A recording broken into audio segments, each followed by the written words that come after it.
Headlines for this week include Neighbors Day in Lacrosse, Earth Week at UW Lacrosse, and Lions Club does free vision screenings.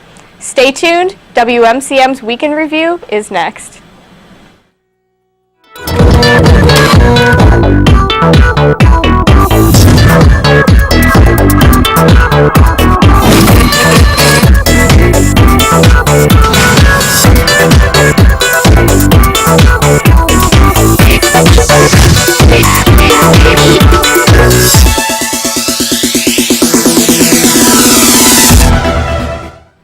Hello and thanks for watching WMCM's Weekend Review. I'm Ashley Reynolds. And I'm Bree Levine. Neighbors Day is coming to Lacrosse and the city needs your help. Saturday is Lacrosse Neighbors Day, an event designed to help the elderly and people with disabilities spruce up their homes for spring. Volunteers are still needed to help rake yards, trim shrubs, turn gardens, and wash windows. A light breakfast will be served from 8 to 9 in the morning, and a light lunch will be from noon to 2 in the afternoon at the Black River Beach Neighborhood Center. If you'd like to volunteer between 8 in the morning and 2 in the afternoon on Saturday, April 26th, contact neighborsday@yahoo.com. You can also visit the City of La Crosse's website. This week here at UWL, students are celebrating Earth Week. UWL has a wide range of students who are interested and passionate about the earth and environment issues. So instead of just embracing Earth Day, which took place this past Tuesday, they stretched it out for an entire week. Awareness activities ranging from events like a small farmers market by the clock tower to various lectures were put on by the Students versus Sustainability group here on campus. This group focuses on making our campus more environmentally friendly and improving our state of sustainability. If you are interested in learning more about this group, you can go to www.uwlax.edu/sustainability or attend their next meeting, which will take place this Friday, April 25th at 11 in the morning in room 114, Carl Wimberly Hall. Now here's to Katie Pence to tell us what's happening on campus. Thanks, Ashley. There's a lot of interesting events happening on campus in the upcoming week. This past Tuesday kicked off an advanced student art show entitled Eclectic, artwork from the 399 Professional Practices and Problems class. The collection will showcase a variety of media from paintings to digital work. The exhibit runs through Friday, May 2nd in the Student Gallery located in room 340 of the Center for the Arts. The gallery is open from noon to 4 in the afternoon, Monday through Friday, and admission is free. If you're looking for something to do this weekend, the Planetarium's public program is this Saturday, April 26th at 1 in the afternoon. The program's theme this month is Explorers of the International Space Station. The talk will be followed by a multimedia audiovisual presentation. The Planetarium is located in room 20 in the basement of Cowley Hall. Admission is $3 for students, seniors, and children, and $5 for others. Do you see what I see? If you're worried about your vision, the UWL Lions Club will be sponsoring free vision screenings on Monday, April 28th from 10 in the morning to 2 in the afternoon in Porto Call Cartwright Center. Healthy vision and helping the blind is the Lions Club main goal, so these vision screenings are free and are available to all students, faculty, and staff. That's what's coming up here on campus. Now back to you, Ashley. Thanks, Katie. Last Friday, the celebration of student research and creativity took place on campus. We sent out Emily Plachenka and Thomas Retfeld to find out more.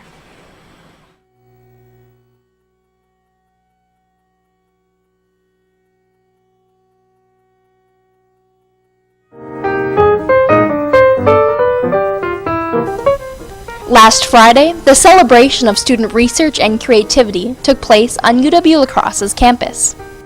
We asked Scott Cooper, the Director of Undergraduate Research and Creativity, what this event entailed. So this is an occasion where students can present the results from their research. So we have both undergraduates and graduate students here, and they're giving both oral presentations upstairs, and then we have 2 different poster sessions down here. Well, I think it's always good to give professional presentations. It's a really good experience for the students. It also helps them kind of like bring everything together. So they've been working on these projects often for a year or 2, and this is their chance to really show what they found. We asked student Brooke Matthews what she took back from her research project. Just knowing how to go through the process of research is really helpful. I presented at NCUR in Kentucky as well, so it's really fun hearing people's feedback about your project. It's a little bit more fun than doing just a straight dry paper. We asked Rachel Madison, a student here of UW-La Crosse, why she came to this event. I came here today because for a class we had to fill out a worksheet based on three different studies about marriage and family, but I also came because I think it's super interesting just to learn what the students here have been doing, and it's really impressive to see how much research they came up with. This has been Emily Plahetka and Thomas Renfield for WMCM. Thanks, Emily and Thomas. Can you write a short story in a flash? Show off your skills at the English Club's Flash Fiction Face-Off. Participants will be given 5 minutes and 3 random words to write an original short story. The stories will be projected on a screen as the author types, so the audience can watch the story unfold. Students will be judged by a panel of English professors, and prizes will be given to each participant, but bigger prizes will be given to the best and most creative stories. The event will kick off at 5:30 in the evening tomorrow, Friday, April 25th at 337 Cartwright Center. To participate, email the English Club at englishclub@uwlax.edu. The event is free for participants and audience members, and free snacks will be provided. The Cooley Region Humane Society has many pets in need of loving homes. Here are some of the animals available in this week's edition of Perfect Pets.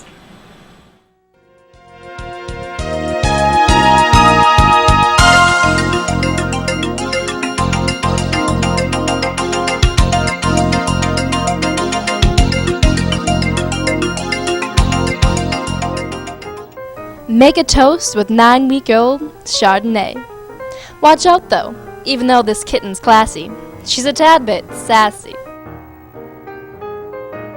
Meet Finley, a fine pit bull mix of 10 months who loves his chew toys and is always on the run. Lose your marbles? Well, meet Marble. This cat of 10 months will bring back your senses in no time. Meet Davy, an ecstatic Chihuahua mix of only 3 years. He loves to play, and he'll keep you going all day long. To find out more about adoption for these pets or others, contact the Cooley Region Humane Society at 781-4014. Again, the phone number for the Cooley Region Humane Society is 781-4014. Like to walk, run, or frolic? Lucky for you, the 3rd annual Fleece Nightfall Frolic 5K will take place this Friday, April 25th at 6:30 in the evening in Roe Park. This fun 5K is put on by UWL students and the Onalaska Parks and Recreation Department. This event is held in honor of the late John Fleece, a La Crosse native whose passion for sports and coaching led him to start the Onalaska Parks and Recreation Department. You can register to participate in this event on or before the April 25th race day. The cost is $15 before race day and $20 the day of. To learn more about this event and to register, visit their Facebook page at www.facebook.com/pages/fleece-nightfall-frolic. The Hmong organization promoting education, or HOPE, will be putting on their annual Hmong Culture Night on Saturday, April 26th in Valhalla Cartwright Center. HOPE will present Pua Ta'u, the Hmong musical, an original musical written by members of HOPE. It's a story about 2 friends who go on a journey to defeat the evil tiger. The musical will show the audience a piece of Hmong culture. Doors open at 6:30 in the evening, and the festivities will run from 7 to 9 at night. Free appetizers will be provided following the show. Massive controversy is sparked in the town of Midlothian when Tobin Fall Myth's book, The Metal Children, hits the school curriculum. We sent out Molly Prescott, Alex Riley, and Kristen Roby for more information.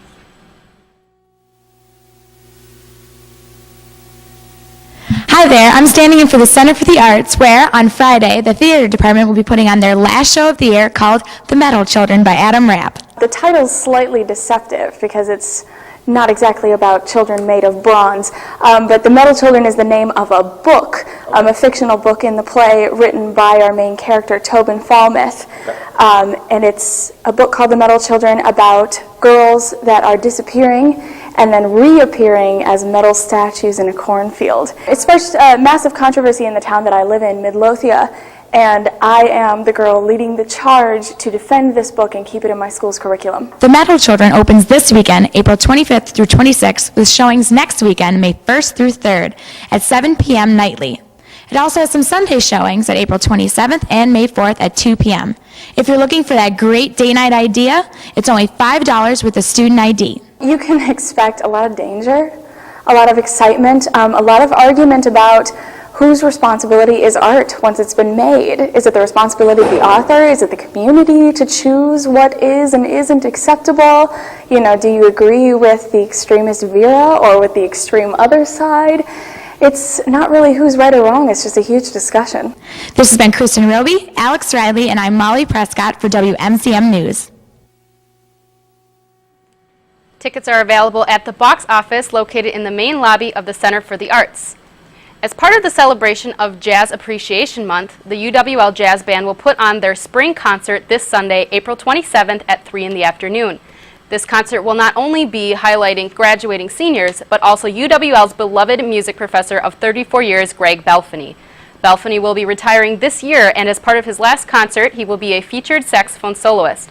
Don't miss your last chance to see Professor Belfany and many talented graduating seniors, including John Meyer, Luke Thering, and Jordan Fay, perform live here at UWL. Again, the concert will be held this Sunday, April 27th at 3 p.m. in Valhalla, located in Cartwright Center. Admission is free. Each week, the WMCM crew goes out and talks to your fellow peers in a segment we like to call Campus Insight. This week, they ask students for their best study tips. Insight, we asked professors what their study tips are for students. I would recommend having a study buddy, that if you have someone else to study with, it makes things go a lot smoother. Do like these 2-hour intense kind of study time periods and then take a break, come back 2 more hours, and make sure and kind of eat healthy food, fruits and so forth. What is one study tip you have to give students for the finals coming up? I have to say that flashcards are probably a favorite among my students. You learn by making them as well as being able to review with them. So I recommend a pack of index cards, probably 99 cents, might get you a higher grade on the test. Get some sleep. If you don't get enough sleep, you may not remember things you actually know. So getting enough sleep is a much better strategy than pulling an all-nighter. My first tip, of course, would be not to procrastinate. My second tip would be to take advantage of the midnight breakfast over at Whitney. Always a fun time. This has been Brianna Jacobs and Sarah Abel for WMCM. Look for the WMCM crew around campus for a chance to have your opinions heard on next week's Campus Insight. And now here's Aaron Eggstrand with a review of the movie Braveheart. Today for the movie review, we go back in time to the great year of 1995. I say great for one reason and one reason only. Mel Gibson's movie Braveheart is that reason. Based on true events, William Wallace was just a boy when he saw his father and brother's dead bodies. Their deaths were due to a rebellion against the ruthless English king, Edward the Longshanks. Afterward, William goes to live with his uncle and travel all through Europe. Some years later, Wallace returns to his childhood home in Scotland in hopes of being a farmer and, God willing, have a family. Unfortunately, fate has a different plan for him. After an English lord kills his wife, William leads the Scots to freedom from the tyranny of the English. But before I give too much away, let's take a look at the trailer.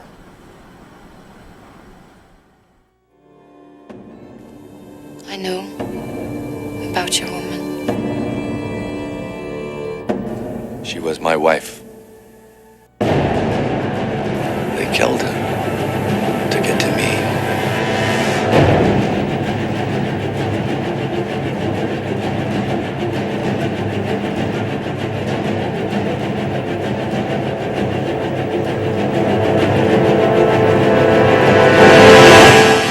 Wake up, William. Wake up. William Wallace killed 50 men, 100 men, with his own sword.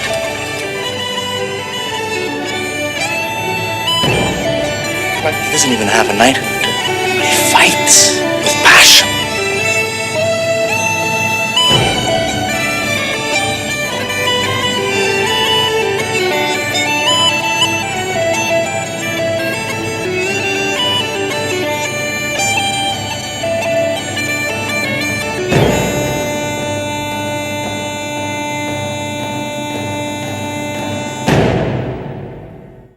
Braveheart is a bit of a time consumer, but from beginning to end, your heart and your butt will be on edge.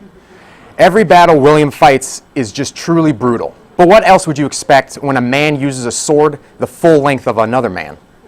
The only thing that takes this movie from just another war film is the musical score. Mel Gibson did a phenomenal job with putting bagpipe music to the right scene. So if you love romance, action, battle, or even just Scottish accents, then this is definitely the right movie for you. And let's not forget, one of the greatest speeches of all time was created from this movie. Add it to your personal bucket list, because this movie will warm your heart and teach you a little history. Last, just remember that they may take our lives, but they will never take our freedom.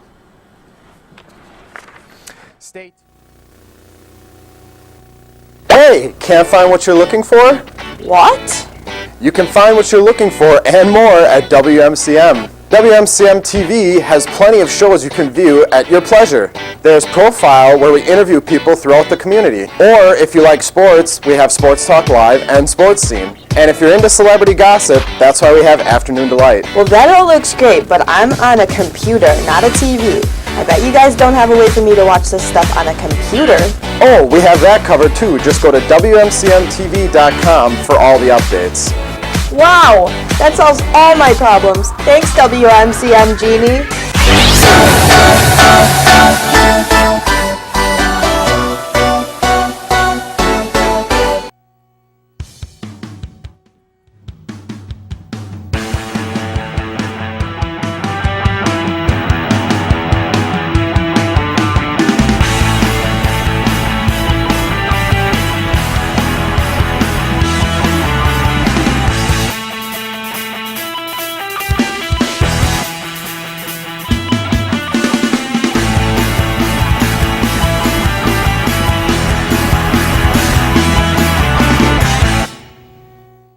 I'm Katie Evans. Welcome back to Week in Review. I'm here with WMCM's Weekend Weather Update.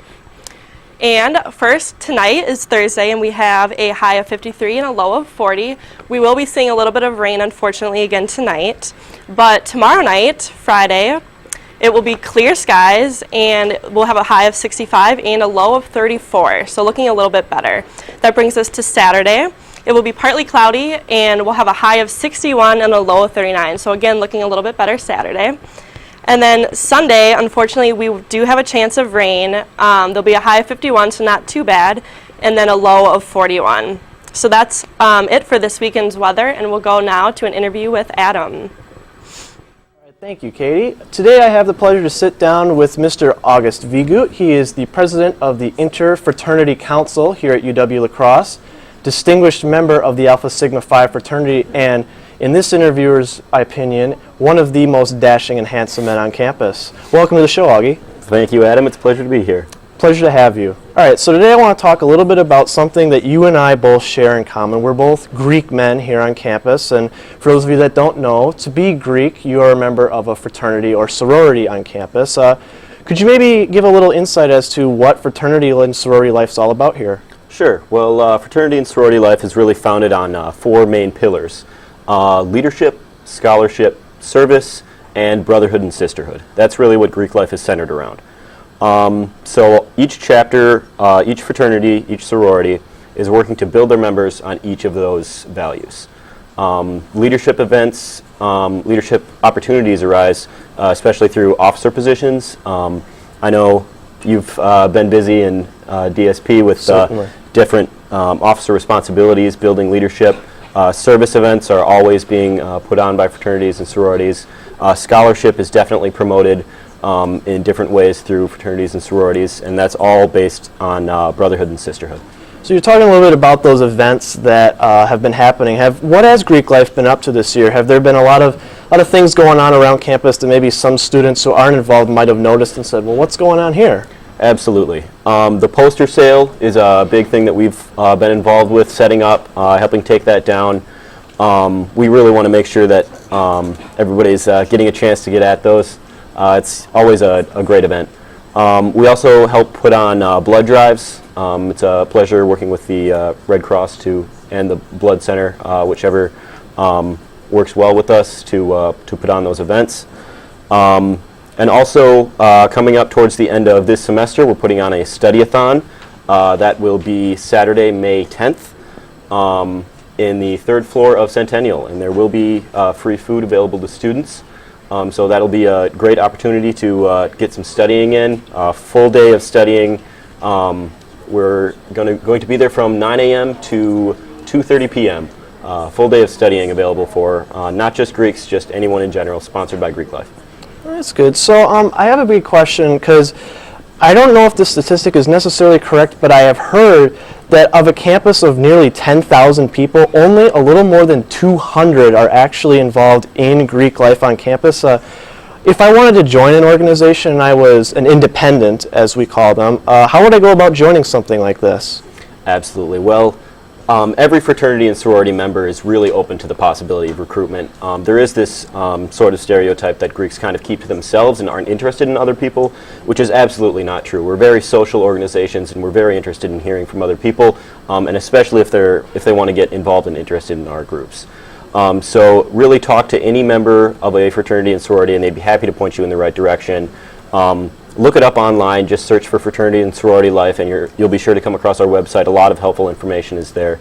Or look for our advisors, Alex Brown and Whitney Hedge. They have a lot of great information as well.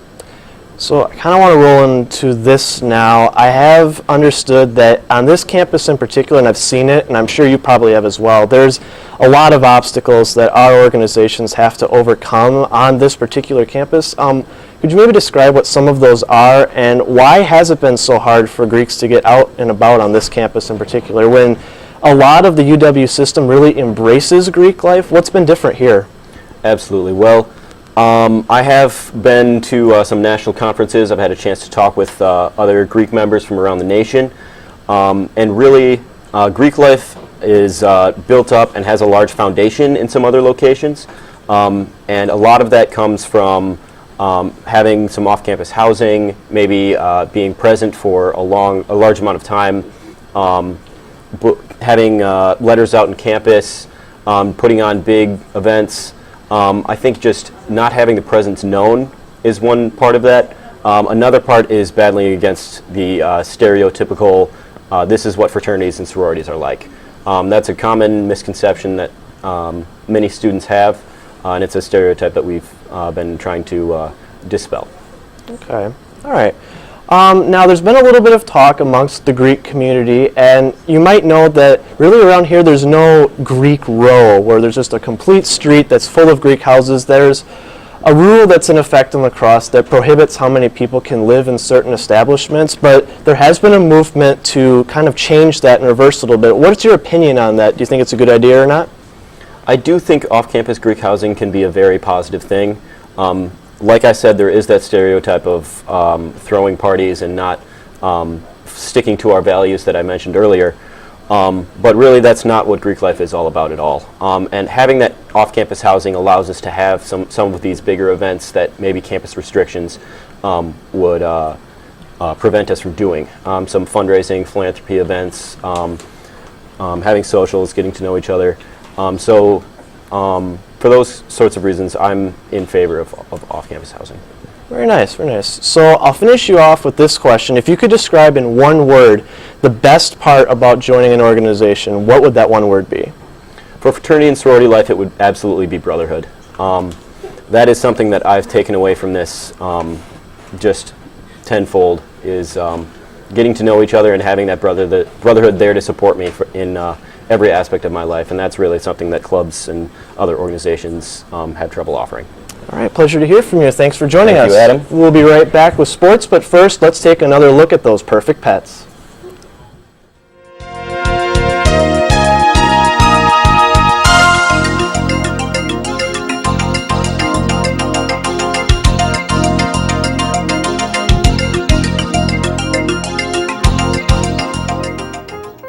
Make a toast with 9-week-old Chardonnay.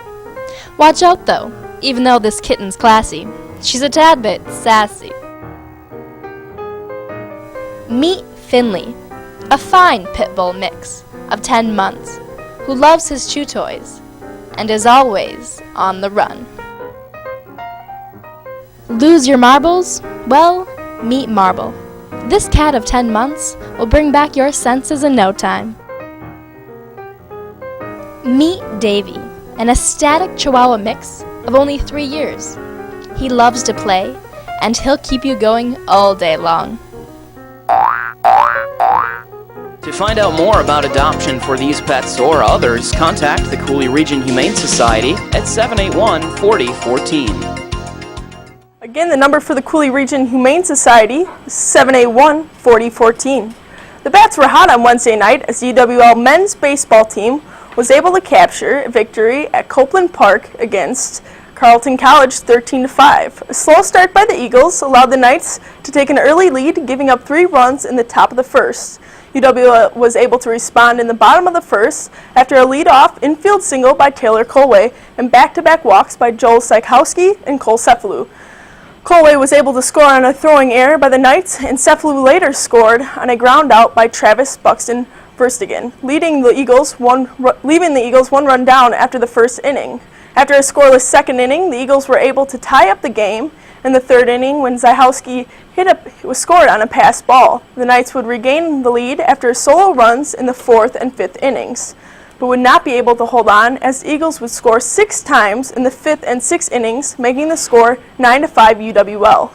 The Eagles were not done yet as they were able to add 4 more insurance runs in the bottom of the 7th innings as Seth Feldman was able to execute a squeeze play to score Jordan Greenland and move Josh Rolls to third base. A single to left by Colway would score Rolls, followed by a pinch hit double to score Feldman. Colway would later score on a sacrifice fly by Cephalou. UWL's Jamison Lavery would record the win, pitching 5 innings and allowing 5 runs. With the win, the Eagles improved to 15-13 on the season and will return to action this Saturday back at Copeland Park with a doubleheader against UW Superior at noon.